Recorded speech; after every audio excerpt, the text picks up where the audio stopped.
President Trump says the U.S. military is locked and loaded in its confrontation with North Korea.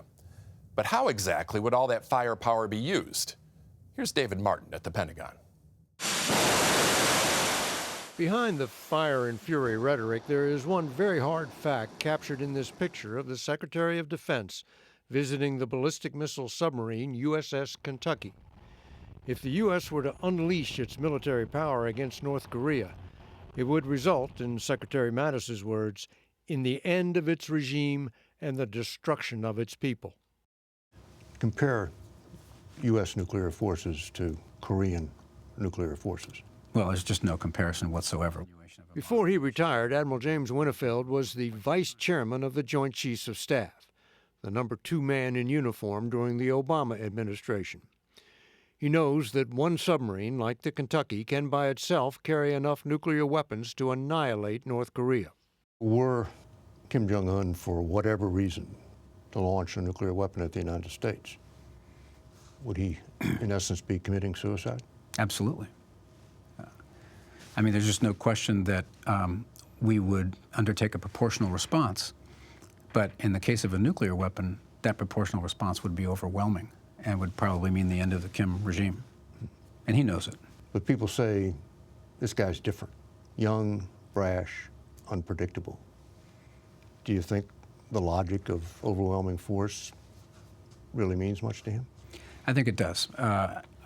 The people I've spoken to in the intelligence community and elsewhere, and my own judgment is that even though he's young and he's brash, he's not irrational. He's not suicidal.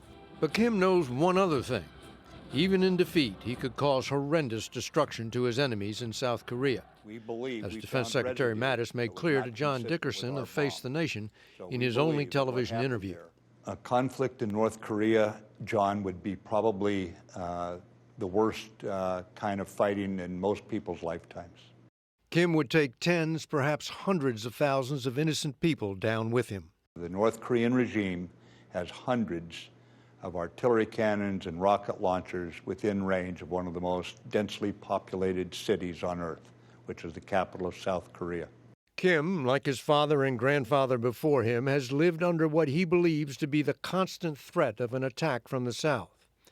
That fear, some would call it paranoia, is what is driving his quest for a nuclear weapon.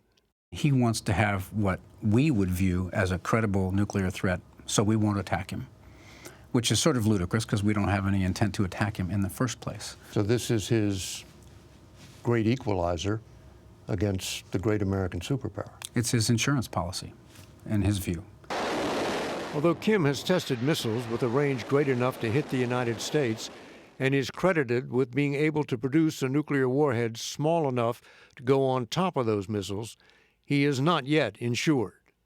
To have a reliable weapon, his scientists still must develop a nose cone that can shield that warhead from the heat and vibration of entering the Earth's atmosphere.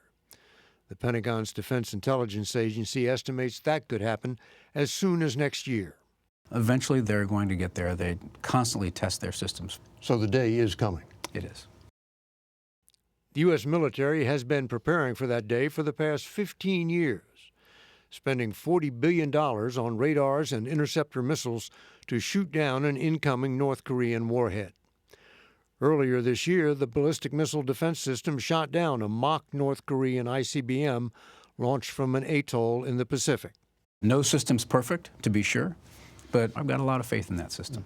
No system is perfect, but when you're dealing with nuclear weapons, one getting through is an absolute catastrophe. It is. But look at it from Kim's point of view. He could not be certain a nuclear-armed missile would get through, but he could be certain that if he tried, it would be the end of his regime. Well, I think at the end of the day, 2 essential facts stand out. The first is it's very unlikely that he will ever willingly give up his program. But it's also very, very unlikely that he will ever use it, as long as we don't try to overthrow his regime. Can the U.S. live with that?